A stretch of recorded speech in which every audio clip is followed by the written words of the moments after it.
Hi friends, అందరికీ welcome to Siri vlogs. ఈరోజు మనం చింతకాయ నువ్వులు పచ్చడి ఏ విధంగా చేయాలో చూద్దామండి. దానికంటే ముందుగా వీడియోకి లైక్ చేయండి, అలాగే ఛానల్ సబ్స్క్రైబ్ చేసుకోండి ఫ్రెండ్స్. అలాగే ఇప్పుడు పచ్చడి అయితే ఏ విధంగా చేయాలో చూద్దామండి.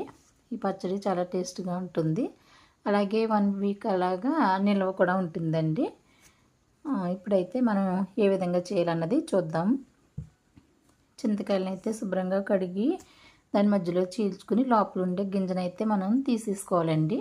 అలా తీసుకుని శుభ్రం చేసి ఒక పక్కన పెట్టుకోవాలి. అలాగే ఇప్పుడు ఒక ప్యాన్ పెట్టి అందులో కొంచెం ఆయిల్ అయితే వేసుకోవాలి. కొద్దిగా ధనియాలు, జీలకర్ర, అలాగే నువ్వులు. ఈ పచ్చడికైతే నువ్వులు స్పెషల్ అండి. అలాగే నువ్వులు కాస్త ఎక్కువే వేసాను నేనైతే. కాస్త ఎక్కువ నువ్వులు వేసుకోవాలి, ఎందుకంటే చింతకాయలో పులుపు అనేది ఉంటుంది కదా. ఈ నువ్వులు ఆ పులుపుని కొంచెం తగ్గించడానికి, అలాగే ఈ నువ్వులు చాలా టేస్ట్గా ఉంటాయండి ఈ పచ్చడికి. అందుకే నువ్వులు కాస్త ఎక్కువే వేసాను. అలాగే ఎండుమిరగాయలు కూడా వేసుకుని మనం బాగా వేయించుకోవాలండి.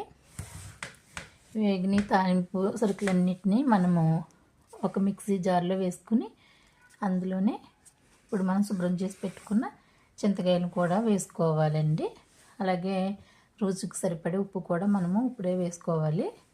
వేసుకున్న తర్వాత దీన్ని మెత్తటి పేస్ట్ లాగా మనం మిక్స్ చేసుకోవాలండి. అంటే మరీ మెత్తగా వద్దు, కాస్త బరగ్గానే ఉండాలి. అలాగే మనం ఇందాక వేయించిన అదే మూకుట్లో ఇంకొంచెం నూనె వేసుకోవాలి.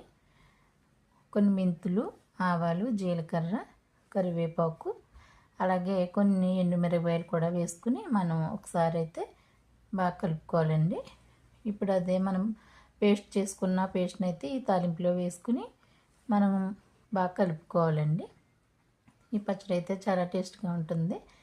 మీకు కూడా ఇది కావాలి అంటే పచ్చడి ట్రై చేయండి. అలాగే ఛానల్ సబ్స్క్రైబ్ చేసుకోండి, లైక్ చేయండి.